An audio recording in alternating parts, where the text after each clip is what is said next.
much for agreeing to do this for us, Deva. So Yeah. lovely to see you in the Elemental Healing Temple. So my name's Kwali Kumara, Haribajankor, and this is Deva Nirguna, and Hi this there. is beautiful Kali and Durga, who were the two serpent friends that wanted to come to meet you, especially today. So I always tune in and connect to the person as to which snakes want to come and meet you. And I always tune in and connect to which artwork that's done by my beautiful soul sister Pachette. Oh, And wow. this one reminded me so much of you and your wonderful, colourful living room and with all your artwork. And I just thought it was super, Deva, because it's super tantric. And Yeah. you've got this lovely paint palette here because you're an artist. Right. And you'd love this because it's touchy feely, it raises up. So it's like all really beautifully dried in oils there. And then we've got this lovely god here with his teacup on his head. Sanity is the name of the image. So yeah, I just thought it would be a really appropriate image for you because you are a fantastic artist amongst many things. I'm not sure which order of amazingness which goes before which, but you're an Well, artist, you're a tantric teacher, you're an yeah. architect, you're an astrologer. Have I missed anything from that list? Welcome, You Deva. know, the simple thing is, and I just want to, I got Mojo sitting here, the black cat sitting right. All our allies in the All house. our allies are in. So nice to see you, Carly. I'm kind of triple A, artist, astrologer, and architect in no particular order. I mean, I trained as an architect there in London. I went to University College and came out in the 70s designing sustainable communes in the country. Of course, nobody was, concerned with that at all. So the architect in me has always been, very prominent. I usually have a pencil in my hand or pretty close.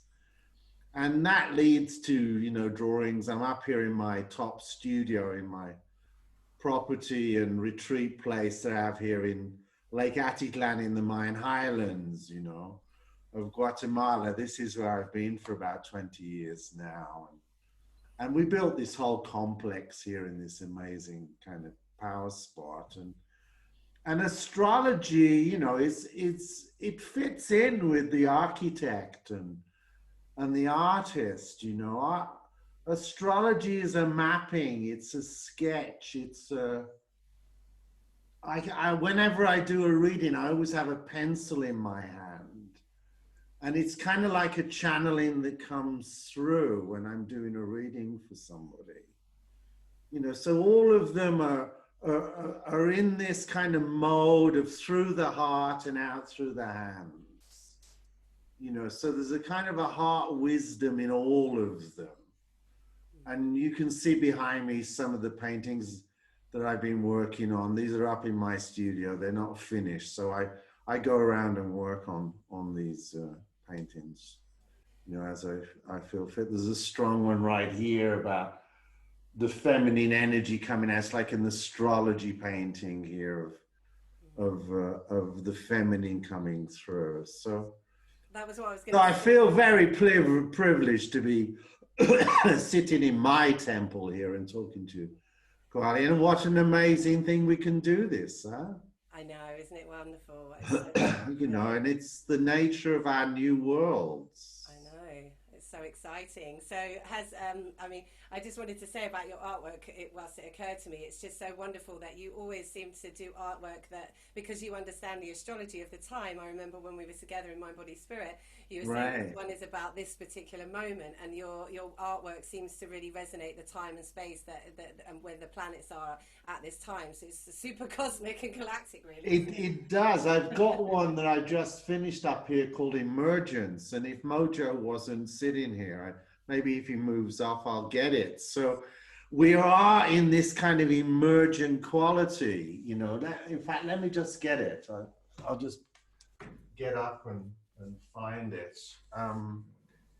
And so, I think that's an important theme that we can talk about here is this one. Beautiful. Wow. And it's like we're emerging out of something now. Absolutely.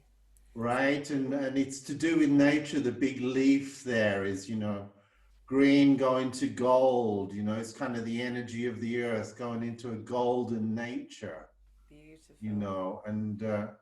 that's the one, it's the only one I've done this year, apart from a very kind of, you know, severe one at the start of the year when the corona was on it, a very dark painting, And you how know, have you just in found? colors. So I was gonna yeah. How have you found it? How's lockdown been for you? I mean, I've noticed with all my spiritual friends, they've been living their best life in lockdown. Has it been that same energy for you, or have you struggled, or how different is your life? You spend a lot of time in your studio in your beautiful space anyway. Well, we're in a complete lockdown here. You know, in Guatemala, we have no healthcare system to deal with this. Right. And the new president who got in on January is a military doctor. So he really understood, and we've been in kind of this very, very strong lockdown, which for me is okay. Tomorrow I'll go shopping, and to do that, I have to take a piece of paper and a passport, have temperatures to get on a boat, to go to town to do a shop. And there's only 2 boats a week going over. Everybody's in this kind of isolated place. So in truth, I feel like I'm in retreat. Yes. Yes. And I think that's really an interesting place to be. And as you go into retreat, there's a lot of shadow work going on here. Yeah, I agree. You know, and I think for everybody, you know, we're looking at that. The astrology of this time is profound. We could look back in 100 years and go 2020. So, did you You see know, this coming, Deva, in the astrology? Could you? I mean, obviously, absolutely. you know, Almost every astrologer could see it. Not really the details, obviously, yeah. you know, because, but You even knew it was there coming. was a Yeah, you French were coming. astrologer who'd looked at pandemics and he called it as a pandemic. I was saying it's going to be a terrible flu season, Yeah, you know. yeah. So, and so when you look at, you know, the patternings, astrology has a couple of metaphors, and one I like is music, you know. It's like there's a patterning.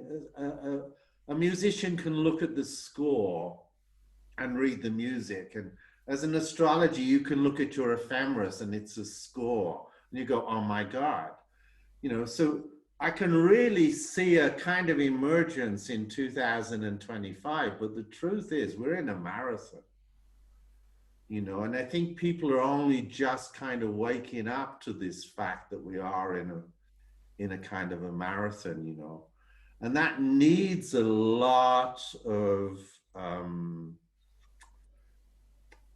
a lot of training, and let's call that practice.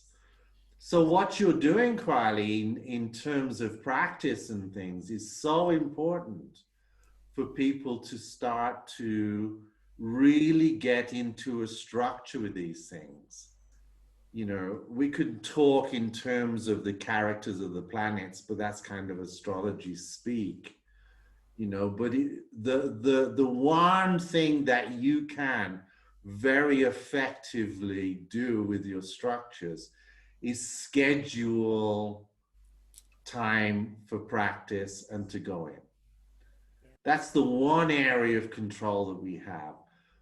It's like there's a huge birthing of something going on. And in that big energy of something, like a butterfly of a new way of being is coming out of a chrysalis, you know, and that takes a lot of energy. So we're seeing a huge amount of energy out there, you know, going on. And how you can emerge when there's this huge storm of energy going on is quite difficult. You know, you can't fly your kite in a hurricane, you know, but you can turn the energy inside, and you can start to look at very deep things, you know.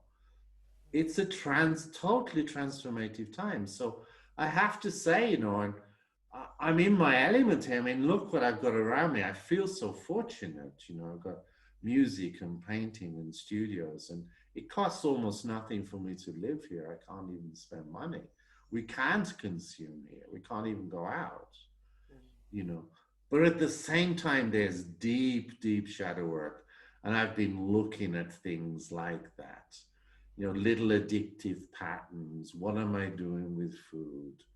What comes up in my mind? Where am I projecting, you know? So I'm not pretending that it's easy times at all. And yet at the same time, it's a great opportunity to bring up something that really we are resonate in a very deep way with our true spirit. And I think that's where you feel, you know, amazing. Like, oh, finally, it's time. Yeah, absolutely. It really Does is. that make sense, you Yeah, know? for sure. For me, I feel like I've been waiting my whole life for lockdown. I know it sounds Yeah, well, but yeah, I've just fully like embraced every moment of it and completely stepped into my power and found this wonderful modality where I can speak to people through cyberspace and not yeah, have to sit on the motorway for 4 hours to go to my students. yeah, It's been liberating. I've actually spent so much time with my family and really realized that I was being really deprived of family time before. And yes. I never would have made the change because I wouldn't have seen it that it needed to be happening. But now I'm like, wow, hallelujah, thank you, universe, because it's just come with Right. so many blessings, and I see that not just in myself, but I see that in a lot of my friends. They're just having so much more time to process, to turn inwards, to deal with the shadow. If ever there was a time, it's now, and I think everybody Well, realizes. you know, it's interesting because one of the big signatures of this time are Pluto, which is deeply transformatory, and Saturn, which is a visible planet, how we visibly structure things. You Yeah. know, Pluto is invisible. It was discovered in the 30s, and we look at the synchronicity when something's discovered. And at that time in the 30s, there was nuclear energy and the League of Nations. So the energy of Pluto is from little things, atoms, we can get big effects, or from viruses, we can get big effects. And the other is we're on one planet with no boundaries. Hmm. That's the big story of Pluto, you know. So, and then Saturn as a visible planet, how are we structuring and organizing ourselves? Mm. So we're in this tremendously deep transformatory energy of Pluto and Saturn all this year in Capricorn, still going on. And Wow. then Jupiter's come into it to expand it. Then Mars has come through. And so the orchestrating of the planets is just so obvious. People were looking at this year, you know. I have articles from 2003 and 4 and looking at this kind of time. Wow. Between now and the end of the year is particularly tough time. Hmm. So it's it's a lot. I could go into Mars is in a place where it usually goes through a sign in 6 weeks. It's in Aries for 6 months. Hmm. And so this area martial energy, we're seeing fighting in the streets. Look at the States in particular.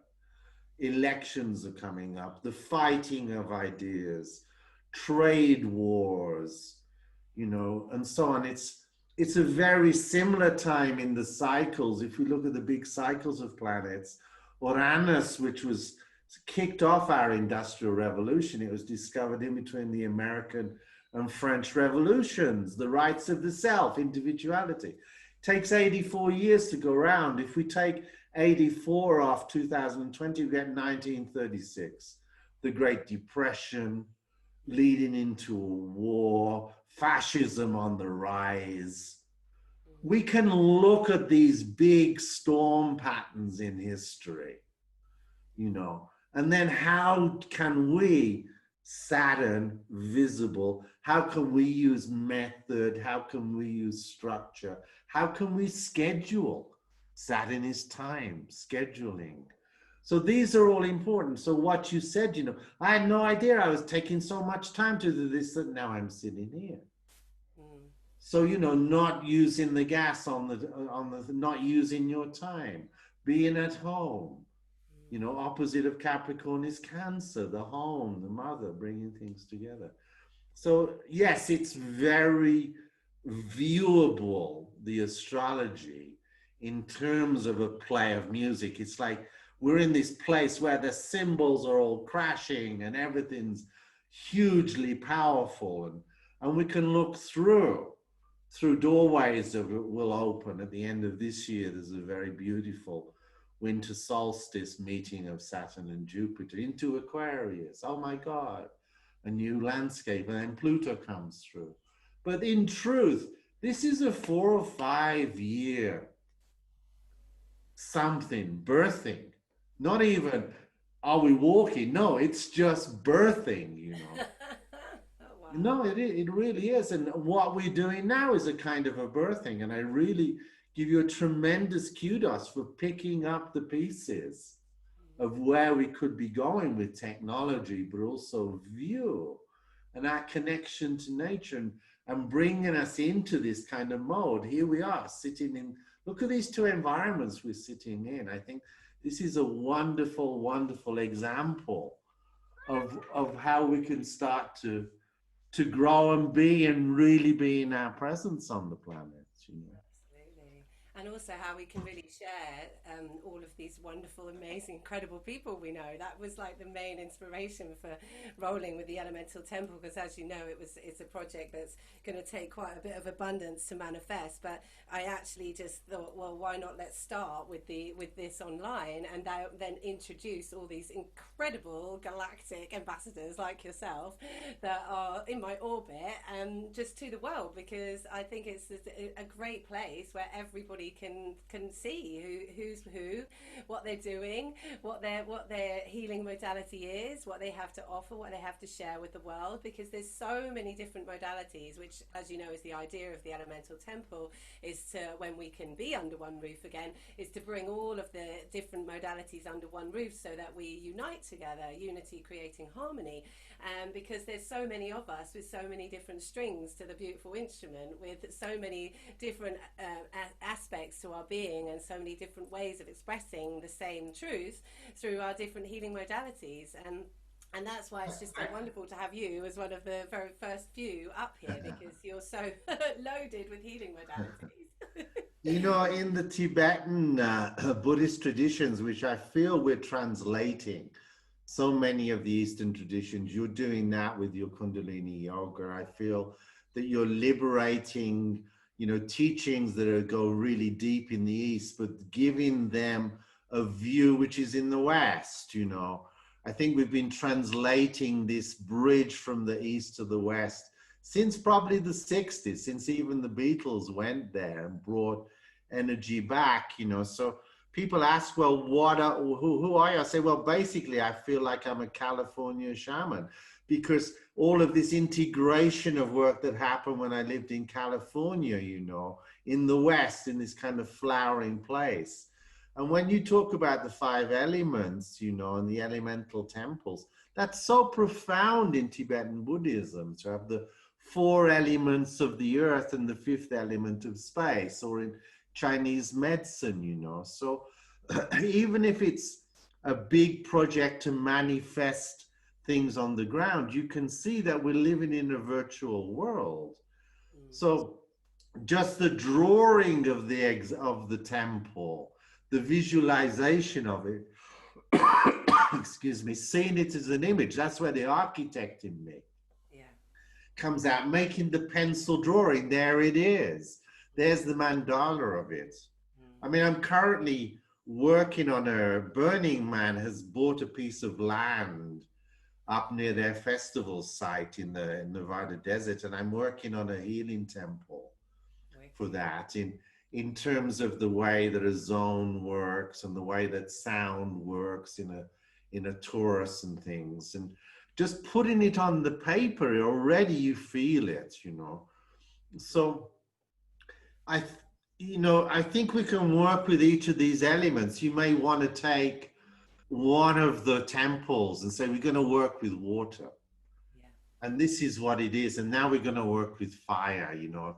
It's kind of a fiery time now, aren't we? Because we're in the Lionsgate in Leo time. We've got a lot of fire energy going on. So, so in people's lives, this sense of visualizing through the pencil, you know, writing down what you want, giving it earth. I love the pencil because it's got carbon in it. It's got earth, you know, and you can erase it and change it and adapt with it. So I think it's a very important time this year to set up your boundaries, to set up the structures, and to start to work within those boundaries, you know, of safety and security. You know, I'm going to look into my shadow work, but within this safe zone of practice, you know. Absolutely. Can I ask you, Deva? It's always Yeah. something I've wondered about for a while, but we're always so busy talking about so many things when we connect. That time you spent in America, am I right in thinking you spent time with Osho himself, or was? I went to India in '74. I qualified as an architect. And you know, and I wanted to go off. It was a tough time. '74 was a Labour government. We were in a tough place in England. But I got a little temporary job, earned till £150, took off to find and look at the Great Pyramids, and got on that hippie trail, you know, towards the east, and found myself in Istanbul, in the Blue Mosque in Istanbul. I didn't make it to the pyramids, but there was a woman dressed in orange in this big mosque, and I went up to her and said, "What are you doing?" She said, "I'm going to India to see Osho." And she gave me this book to read, and I went, "This guy makes sense." And I went back home, but it stayed with me, and we had a commune house out in the country. You know, I had a girlfriend and things, but on a big full moon, an August full moon, I suddenly got it in my head that I was going to India, and I just left. And I finished up by November. I'd gone through Istanbul, picked up Sufi teachings in Afghanistan. The whole of the Middle East was open. You know, I'd gone through the Sufi heartlands of Herat. I'd finished up with Goenka and Tibetans in the Himalayas. I'd run into other people. I knew nothing about meditation. I knew the Beatles had gone. But by November, I'm sitting in front of Osho. So I stayed in India for 7 years, from 74 through 81. And then after that, I came back to the West, you know, unemployable. What have you been doing? I've been sitting in India, but now already an astrologer and a musician as well. And I always felt I was a natural Californian. I remember we went on a holiday. I was born in poor circumstances, but my dad would take us, my mom and dad would take us on a holiday. And when I was little, we went to Newquay and I saw surfers. And I went, I want to do that. So by the time the 80s came around, I was back from India. I was teaching a lot with Tantra work and different work with Margot Anand, basically around Europe. But I found my way to California. And I got a scholarship when I was in college to actually go to this California as a travel scholarship in '74. So in California, you know, there's a big tradition like Alan Watts, Gregory Bateson, educated in England, finding their individuality in California. So I have to really, really thank California, because in the States, you can be your exceptional self. I made a living painting charts for people in Los Angeles in the 80s. So there was a synthesis, and there still is going on around a place like Esalen, breath work with Graph, you know, astrology being synthesized in psychology, you know. So much of things happen around in California, you know. It's been a wonderful sense of openness. And I built houses. I lived in Big Sur. You know, I spent 20 years in California. So I haven't really been in the UK since '74. You know, I've been on the road. And then as California started, you know, once Reagan, I can't, you know, once Bush came in, I felt the States were on dodgy ground. And then I found my way down into the Mayan heartlands, which is where I've been for the last 20 years. So, but I spent 7 years one-on-one with Osho. Yeah, I had many conversations. Oh, wonderful! I'm always interested because I watched the Wild Wild West recently, and I couldn't even watch it because it was so, you know, you have such a personal relationship with a teacher, yeah, you know, and I can't even explain some of those things, you know, yeah, because of the transmissions that go on. It was always one-on-one. I remember him saying to me, I'm just as much a guest here as you are in this ashram. I don't, you know.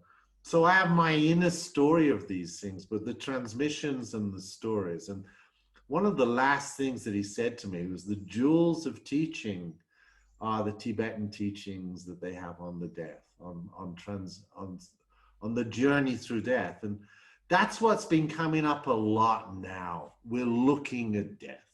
yeah, We're looking at the death of old ways, and it's a difficult thing, you know, to look at impermanence. Things are always changing, mm, you know, meditations on that. So those seeds that he gave me at those times have flowered into huge awarenesses. And he did talk astrology. I also read tarot. I learned tarot there.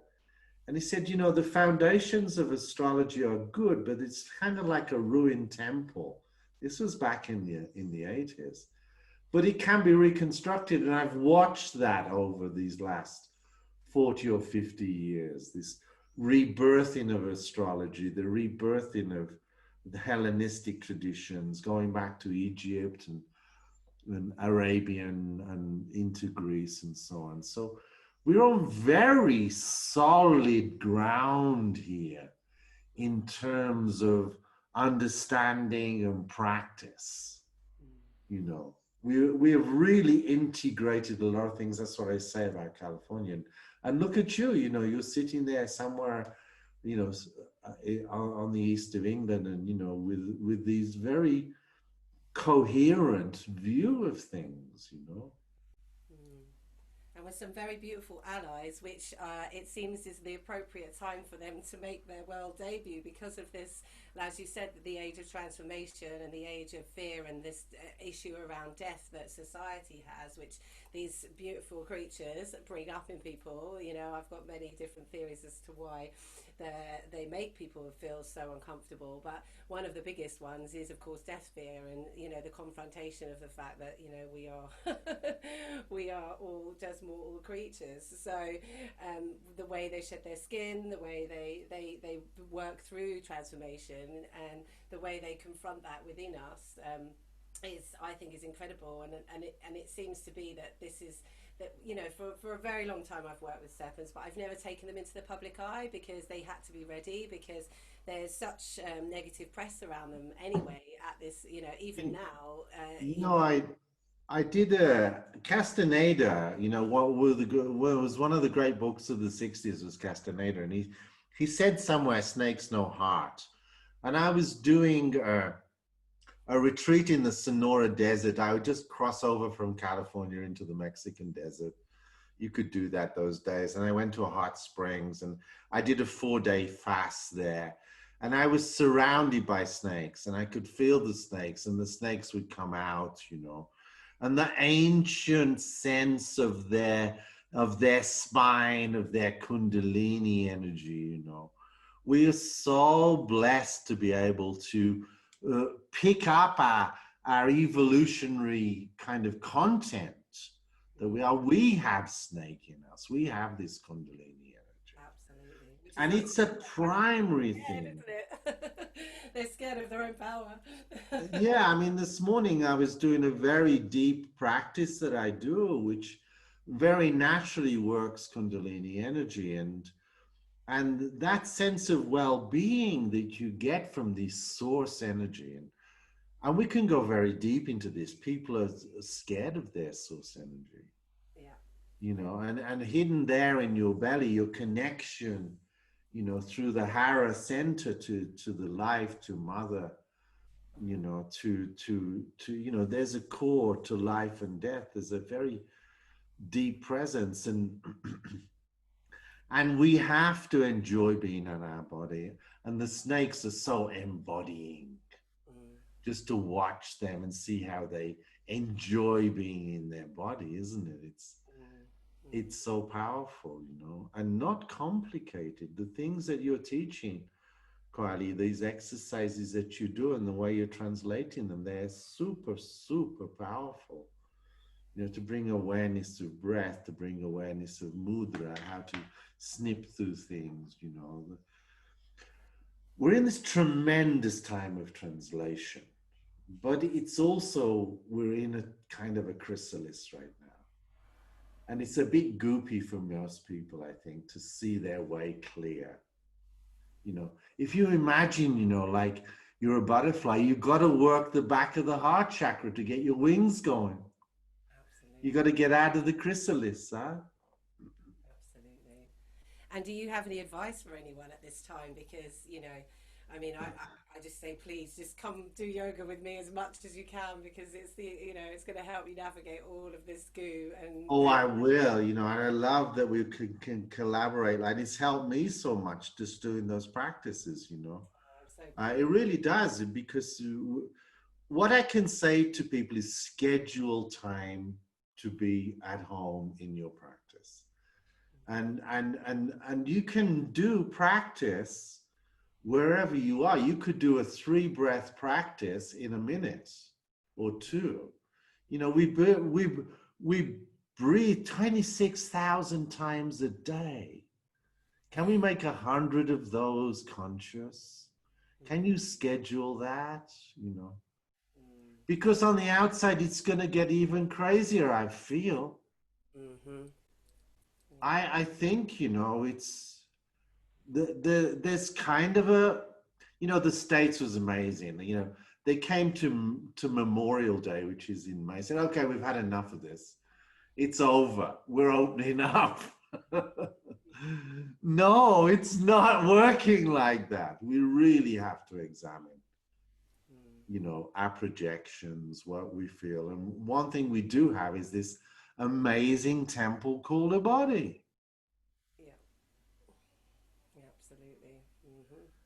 And we have to work within that. Of course, you know, how this weather pattern fits on everybody's chart is different for everybody. So for some people, it's go and retreat. For other people, it's get on the streets and say, no, we need to change. It's going to be very different how you apply your energy in this. But you have to come from a place of at least an hour a day of doing some kind of centric Mm. practice, else you're just going to get blown away by the storms of everything going on, you And know. would And it's particularly difficult through the next 3 months. would you say that if people could reach out to you perhaps for a one-to-one to get some insights into their astrology, would you be able to help them navigate these times? Because obviously everyone's journey is going to Yes, I mean, it's definitely present in everybody's chart. You know, if we look at the wheel of the astrology, you know, we all have all of the signs, whether we have a sun in a certain sign or a moon. You know, if you understand your ascendant, sun and moon, then you can start to talk a little bit, you know, like you're a Cancer sun, but your moon is in Taurus, you know, so I have the same moon in Taurus. That's why we get on so well. You know, this deep earthy moon, it doesn't say very much, but it knows what's going on. And this kind of tuning of your sun, your moon, and then your rising sign, you know, what was the sign rising on the day you were born? You could have any of the 12 signs. That rising sign, your Scorpio rising, you know, that is how people see you. You're doing Kundalini work. You know, you're actually seeing so much energy is coming through in the Scorpio nature of you. Mm-hmm. You know, so if you understand these 3 things, then you can see where the storm patterns are hitting. Is it hitting in a place of travel, or is it hitting in a place of my home? So you can look within the bigger weather pattern, how things are personally, you know, within your notes, Yeah. you know. this is a basic understanding in astrology, is that there's the first understanding, I think, which almost everybody that's connected to you would go along with, is we're part of a bigger intelligent whole. Yeah.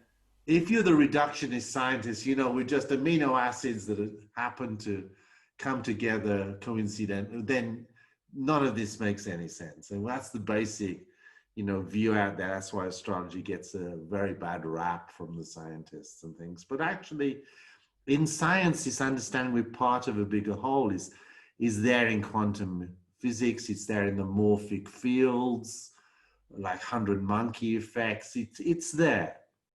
But the second thing is, if we accept that the moment when I'm born, there's a certain note. And, you know, I can look at that note in terms of the planets. There's the same note is going on. I was born in the key of me, you know? and so you can understand, you know, in an acorn, you're only going to have an oak tree coming out. So there's certain patternings of things. My sun is in Cancer. You know, my moon is in Taurus, you know. These are energetic patternings of things. And bringing that understanding of the birth chart brings you a very good degree of self-awareness. And in that view of self-awareness, you kind of grow into a bigger vision of everything. It's like your self expands, actually. You become solar systemic, you know. The planets, you know, have kind of voices. The earth has a bigger sense of itself, you know. And usually the way to get through into understanding and getting this bigger dialogue is to have a talk with your moon, especially for women, because you have your moon cycle, where the moon goes through each of the 12 signs. So knowing what your special pattern is, you know, understanding the birth chart in terms of a mandala, of a patterning, is super good understanding. You know, should be something in kindergarten. We should sit down the kids in kindergarten and say, okay, we're going to do moon day. Okay, I want all the earth moons. Kwali, you over here, please. All your water moons, the elements of the moons, air moons, fire moons. Why are we doing this? Because you all speak different emotional and elemental languages. And you need to know how to talk to each other. You know, so the deep earth moons can help the water moons who are so sensitive, and the water moons can open up the deep earth moons. You know, so the way the elements play, and the fire moons, follow me, I'm the leader. And the air moons go, where are you going? They ask, you know. So the air and fire, so these kind of, the elemental view of things, you know, it's present there. It should be in our kindergarten teachings of things. Which is really why the elemental healing temple just must manifest, because this is it. This is the you know, and the thing is that we add to the 4 elements. I find this most important is the 5th element. I call it space. Yeah, ether.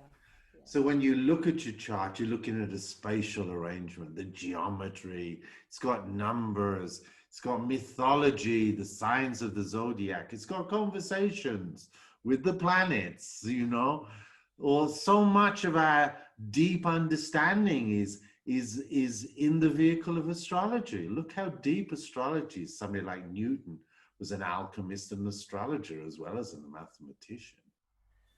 You know, because we have numbers in all of these. We have cycles, we have rhythms, we have nature cycles. So we can look at all these things, you know. And in the East, it was just known like this, these cycles of things. So, so we're in this great translation time. Yeah. Are you self-taught, Deva? Because, you know, astrology is such a vast, epic, like, lifelong work. It's a lifelong learning. Let me tell you how it started. I was in India, and there was this small group around Osho, and one was a very good astrologer. I recognized him. He was a Western astrologer. He wasn't teaching India astrology. And I asked him to, teach me, read my chart. He said, well, first you've got to calculate it. We didn't have computers. So I found books and they took me 6 months to calculate my chart, and I took it back to him and he said, okay. And he looked at it and he said, you'll laugh at death. And he gave it back to me and walked away. That was the first reading I ever had. And it's still the most profound reading. I will laugh at death, right? Yeah. But then I could calculate charts so people would come to me and ask me. And then I would see that people would come with similar aspects. They come in 2s and 3s. So the people were teaching me. Oh, you both have Saturn on the ascendant. Oh, This was the time when things were evolving. But the books were starting to come a lot out of the UK. We have a tremendous astrology tradition in the UK. And now it's just kind of picked up gear, so I am in a constant learning pattern. I was looking at a video last night about the 12 houses in terms of star seeds and light workers. And the woman was transmitting beautiful energy. So we're in a golden age of building something here. But I am of that generation from the 60s and 70s where we were basically self-initiating and self-taught. I have to say Dane Rudyard and Jung, superb. Rudyard especially was an incredible source of musician and things. So yes, in that sense, I'm self-taught, but I'm on a train, with a lot of other people who are self-taught, and we have pretty good, exchanges. And now there's schools of astrology all over the place, and in the UK, some of the best ones. Wonderful. So it goes very deep and so this sense of the more I learn, somehow I become bigger, but the bigger it looks, it's almost like you're expanded, but it's more awesome actually. And this year as an astrologer has been so confirming, like, oh my God, it really is a cartoon. It is working. Look at that. Can you believe that? It's like so confirmatory of the practice, actually. Yeah. So. Wow, how blessed we all are to be in this beautiful ride together. Yeah, I think we're blessed, but I think I think we got to really, I'm in a serious mode because it's serious times. Well, it's still Kali Yuga, right?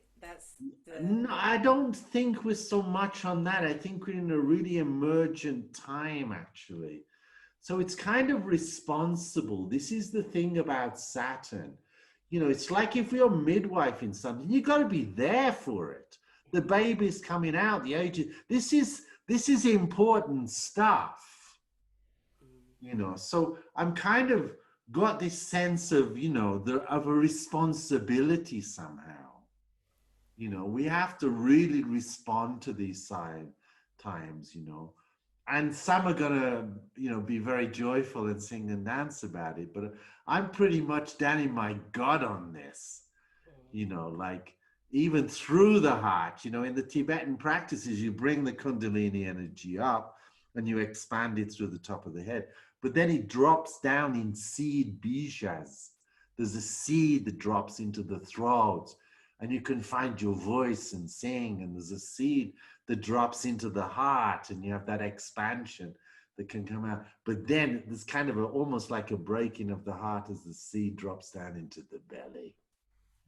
And there you're connected to the whole in this deep way. So there's this kind of a seriousness about everything right now also. I really see, I've already booked festival time for 2025. That's when we can really sing and dance. I think, oh, look what happened. Yeah. but I do want to impress this kind of marathon view of things, of being. And you know, when you're in training like that, you have resilience, you build up so much from your practice. Absolutely. You know, so Can I ask you who you're kind of listening to, who's inspiring you at the moment? Because obviously there's such a, you know, epic array of amazing people out there online delivering so much content. It's you know, part of the biggest problem is navigating which ones to listen to. You know, there's only so much time in the day.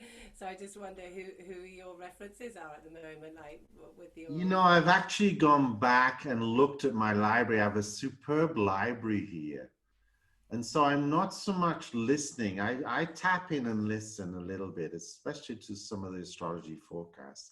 And there's some good ones out there, you know, like Rick Levine. I think he's very to the point.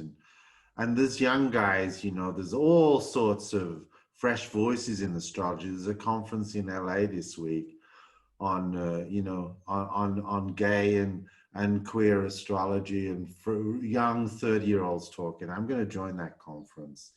But really, I'm looking back through my library. So what have I read recently? Liquid Light of Sex, Barbara Han Clow, Drumvalo's work on the flower of life and sacred geometry. I've been looking at initiation practice from Tibetan lamas from the 80s.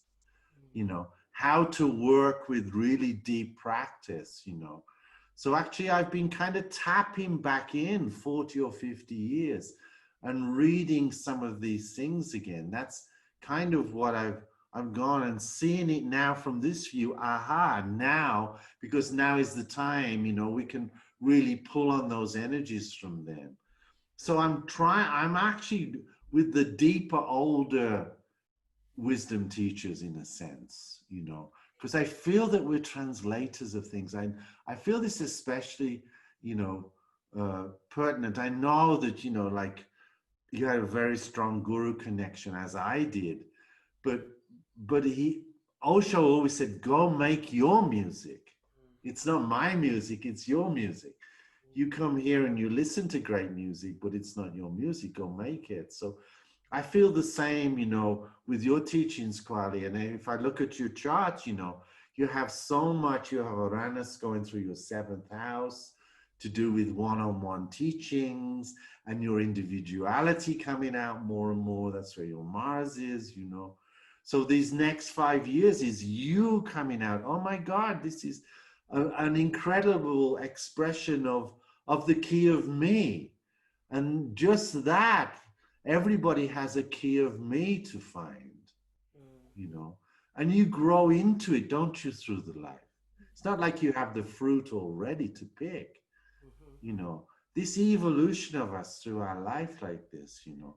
And so that journey of seeing the growth like a tree, you know, and as you get bigger, so people can come and rest under the tree, but there's still fruit to come from the tree, and so on like this.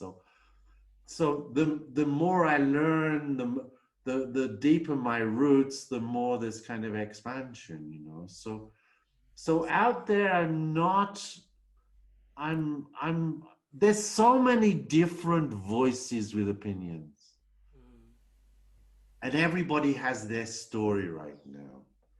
So I'm kind of going back to tap into older stuff right now, because I'm not sure what's emerging. There's some very important, I listened to a great debate the other day between some philosophers, you know, so it's just what comes online, you know, into my thing. And they were talking very strongly about you know, a deep view of society and economics. So I'm listening on all fronts.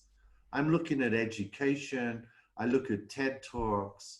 I'm looking at, you know, architecture, how we're evolving there, how many of the old schools of things are now coming back with sacred geometry. So I'm looking on many, many, many fronts, actually, at the same time. And in astrology, you know, if you want to learn, there's a very nice young guy in the States called Chris Brandon who's done the astrology podcast. And he has something like 250 you know, interviews with everybody who's of relevance in astrology, really. And you can just go and click on that and listen for 3 hours, you know. So it's a very it's like an alchemist time. We're in a crucible now, you know, and that's why that painting of the green into the gold, the real gold is starting to come out. There's so much gold in the paintings you chose behind there. Absolutely. Yeah. Yeah. Just it's just your personality. This I just see that in you. Very golden, very yellow, very manipura. And I think, you know, our facility, our sensory apparatus is so expanding, you know, we're going to imagine you're an Indian in the Amazon jungle and you're hunting and you're so alive to the sounds and you had a dream about something and we're so sensorily awake to something, you know. And then we get on a tube train and, you know, get on the subway and go to New York City and we're so locked and narrow, we can't take in anything. This lockdown has just expanded us out again. It said, no, take space here, you know, open your senses. So we're going to have people who can see the auras and know how to work with those kind of energy patterns. And I think working with the body, working with sound, working with breath, working with visualizations, these are the main things, you know.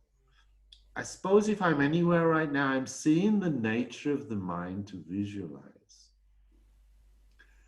You know, I kind of had a conversation going on. It shouldn't be called mindfulness. It should be called mindlessness, because that's when it just comes in. You know, you're just in your heart. But no, I'm understanding that mindful, being able to visualize and to see.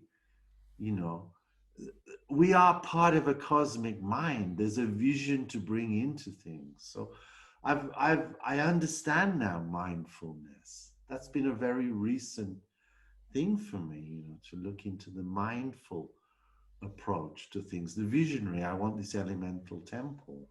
That's You why know, it's I really want this. interesting with the elemental temple, because I'm not working with just the five elements. I'm working with the six platonic elements, which is the sixth element being the void, which is the place of complete expansion, where there you are with the universe, where everything is possible. You have all potential within that space, so it goes even more wide than the ether in that sense. And you know that was really clear to me. I because I started with the elemental temple as a pentagram, and then I reread Drunvalo, Flower of Life, and then I found the Seed of Life with the six platonic elements with the void there as well. And of course now that's become so much more part of our culture, where you know you've got Joe Dispenza, for instance, teaching people how to go into that void space, which is where the place of all pure potential. So it's really Yeah, interesting. we've got some very, I mean, Joe is good. I mean, I would say, you know, that Tole is definitely, you know, a great teacher, Arya Shanti. And, you know, in India, the last time we had some of these powerful conjunctions of things, there was a time, 572 BC, where all the three outer planets, which we weren't aware of at the time, all met within 2 years. And at that time, we had Buddha and Lao Tzu and Pythagoras and the Greeks. We had all of these enlightened guys walking around on the planet at the same time. We've had these same three conjunctions, but it started in the 1890s with quantum mechanics, in the 60s with Uranus and Pluto, and then in the 90s with Uranus and Neptune. We've had those three conjunctions in this time of less than 100 years. There they had it in 2 years. Now we're seeing the fruits of all of those different teachers, whether it's a Joe or, you know, or it's an Adi Ashanti or different ones, you know. So it's a very, very golden kind of time, you know, with teachers. And I, deep inside you, you know what to do. I think that's what all of them point to. And what is going to be essential for you, not repeating something, but what is essential essence? What's your essence? You know, what's your flowering? What is your expression to do, you know, at this time? That's our potentiality. And I think we're looking towards emergence in terms of community where we have trust and authenticity, and we have compassion with each other, and we're truthful, and we're sharing. And if we look at all the what's going on in the politics and things, there's not one of those elements coming through right now. So we're going to have some very interesting dying off of things.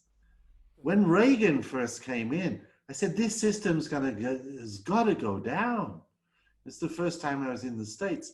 Well, you know, we can look at that kind of death process that started back then and all the way, you know, as systems have just come, but it's hanging on by its last claws here, you know, as things start to go down, you know. So tremendous times.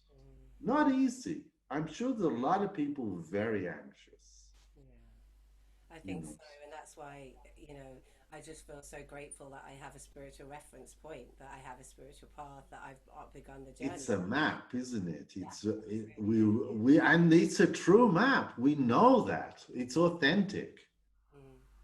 It's and finding that authenticity for each person is so grounding. And it's so wonderful when you help someone to find that, you know, if you become a stepping stone in them finding that. It comes on down on you times 1,000, doesn't it? It's like, this is a job? No, this is, you know? And so that kind of opening up like that is amazing, isn't it? It is. It really is. It's such a blessing, and I know you serve and help many people. And obviously, at the moment, it's a bit tricky for you to have your retreat center full and blossoming with people. It's empty. Nobody can come. So, yeah, is that? but you know, I've got the cameras. I can switch to charts, and you know, I've got your charts sitting here, and so I can do this reading. And in one sense, you know, you brought this card. You really jumped on this online world. And you know, the way you present things and the way that you don't overwhelm, but you have consistency in your graphics and the studio. You know, we've both set up studios in this time. You know, I said to the Mind and Body organizer, are you going online? I said this back in January. Are you going online for this one? I think you need to go online for this one. And they went, no, we're not doing that. So, you know, so, and so we've got, so when I joined you to do a Kundalini workshop, you know, and suddenly I'm sitting in like 20 or 30 people's private spaces, the intimacy of that actually, even though we can't actually touch each other, there was an energetic touch going on that was very, very important. I think it's a different mode, but it still works. It's still a transmission, isn't it? And it's and they definitely work, you know. So if anybody wants to get in touch with me and set up a reading, I can't go anywhere. I got to sit here and play guitar and talk to people. I strongly suggest getting in touch with him. So let's talk about how they can do that. You've got a couple of websites, haven't you, my love? You know, probably, you know, I still like Facebook. I still use Facebook. If people don't like that, then you know, I've got a couple of websites. One is astrologydeva.com, and there you can read about astrology. But I also have devanirguna.com, which is where, you know, all of my work, architecture, art, and astrology is all on one thing. But actually, Deva Nirguna on Facebook seems to be my main one. I don't do Instagram. I can't handle all of those things, you know, but that works. And then there's emails, you know, old school, to get in touch, and that works as well. So those are places. And, you know, I kind of do a sliding scale on things. I understand people don't have a lot of money these days. So I, you know, I think a session is I can't talk for less than an hour and a half to set up something. And I like to charge, you know, between 60 and 100 for that kind of setup, you know, which I think is very reasonable. You can pay you know, a lot more out there for things, but that would be a session, and I'm happy to do this. And I get very enthusiastic about people's charts. It's a coaching, isn't it? It's amazing. So. And you've got such a wealth of other attributes and healing modalities to your bow that it must be lovely because they all just come into the chart. The chart is the springboard. Well, The other. yeah, it's a springboard or it's a doorway, because there's a certain kind of trust that comes up, So then you start to see, and then your other knowledge can come in. Well, do you do any breath work?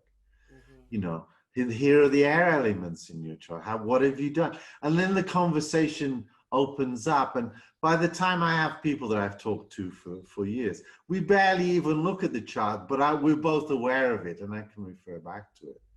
And then it becomes this kind of coaching story that takes you on into practice. So it's kind of a bit of a kind of a Dharma talk or a truth talk, actually. And I think having trust, building up trust, it's like, oh, you see me. Well, yeah, the chart gives you a map. Yeah, I can see you. I understand you had those kind of tough times and this and that. I'm actually doing an interview on the radio in London on a week on Monday, and I looked at the interviewer's chart yesterday. We just had a session. He was going, "Oh my God, I have no idea. How can you see that?" And I go, it's just, it's the chords are there, so you just have to strike the chords. So it's helpful, but it's a doorway only into practice, right? I love how you speak. It's so poetic. You can tell you're an artist as well. It's just like, really, it's so beautiful talking to you. I can't believe we've spoken for a whole hour already. Well, That's it. We've done an hour, haven't we, Kwali? But we're going to do many more of these if you're up for it, because I think it's I'm up for it, Kwali. However, because we've got some years here. We're settling into something. And we just we put keys in the doors, and we're starting. End of the year, we'll open some more doors, and then there's a bigger landscape to walk into. So we've got some years with this, and look how pretty we look in our spaces here, right? They're very matching spaces, aren't they? They're very matching spaces. I love this. And it's your Capricorn, I'm Cancer, right? So we're completely... Yeah, we have that going on. We have the same moons. We both have water ascendants, so there's a lot of synchronicity and flow between us. And I'm so happy that you're joining us every Sunday in the Kundalini Temple. I'll try, because it's first thing on a Sunday morning for me. It's early, so I'm not always up to speed. What time is it for you to join us live? If you go 3 o'clock, it's 8 o'clock in the morning for me. But I set you up for the day. Oh, it's fantastic, So. I just love having you there. Even if you just have us on in the background, you still get the vibes, don't you? That's the thing. Oh, I do. I have to move around here and go over on my bed over there, on my yoga thing and stuff. So I kind of switch it off. But, we'll sort something out about how we work with everybody. We're in the. I love how it's already moved so much. Look how it's moved so much in this. Since this time last year when we first met you. Yeah, it was actually, wasn't it? Wow. It was only last year, Kwali, So, and I love being on the team. Yeah, I'm on the team. So. Oh, I'm so happy to have you on the team. It's such a pleasure. So good to see you and speak to you. I know we could chat all day, but I know you've got a lot to get on with. And thanks for bringing out Kali and Durga. And Sevika, yeah. They've been very well behaved, haven't they? Yeah, they are. They love it. They chose to be with your energy. I go into the temple and I connect. I say, who wants to meet? Oh, I gotta come and visit. I gotta come see you. You're most welcome whenever you come back this way. And the same this way. Once we open up borders a little bit, the lake is a super special place to be. It's the Mayan Highlands. It's so powerful. Number one on my list to come visit you. I can't wait. Your house, everything about you, and the fact that you live on the lake is just so magical. Because I've just got such a fascination with the Mayans and the galactic calendar, and yes, yeah, so sitting in that energy, which is also translating right now. Oh yes, this is the return of Quetzalcoatl for sure, right? I was here for 2012. I was here. I did a Mayan ceremony. It was a very, very, very quiet ceremony. It was so profoundly quiet, Wow. you Wow. know. And so are you seeing kind of a seed coming out from it now? Mm, amazing. Like what, 8 years into this now? Wow. Incredible. Yeah, my son was born in 2012 around, well, he was due on the 21st of December Right, 2012. Hence his name is Cosmo. He came a little bit right. late, earlier on the 13th, but yeah, that was a big thing for me Wow. when I realized that that was my firstborn coming in on that at that time. So Wow. my glyph, magnetic skywalker, is the Kin 53, which is apparently the same as Quetzalcoatl himself, who was the plumed serpent. So Yes. the energy's there to explore even more for me. So I really can't wait to come and be in the homelands with you and connect that way, because there's so Yes, and it's such an experimental place here, you know, because we don't have a lot of regs. So if you want to build a temple, you don't have to go through regs and things like that. But we have to translate this experiment around the world and set up these portals, which is what you're doing, you know. I have a painting over here, a big one, and it is a serpent running through the painting, but I'm giving it some wings now. I'm actually working on it. wicked. Oh, so nice. So, You have to yeah, send me a screenshot of that one. I'd love to see yeah, that. it's, Wow, can't wait to come and meet her. Your winged plumed serpent goddess painting. and you know, when we did the transmission the other day for the Lionsgate, the energy was so powerful, the Kundalini energy. It was so, and so friendly and so soft, actually. Mm. Oh, I'm so So jealous. accessible, you know. Um, I think with the Kundalini and the serpent energy, it will find its way properly, Mm. Mm. you know.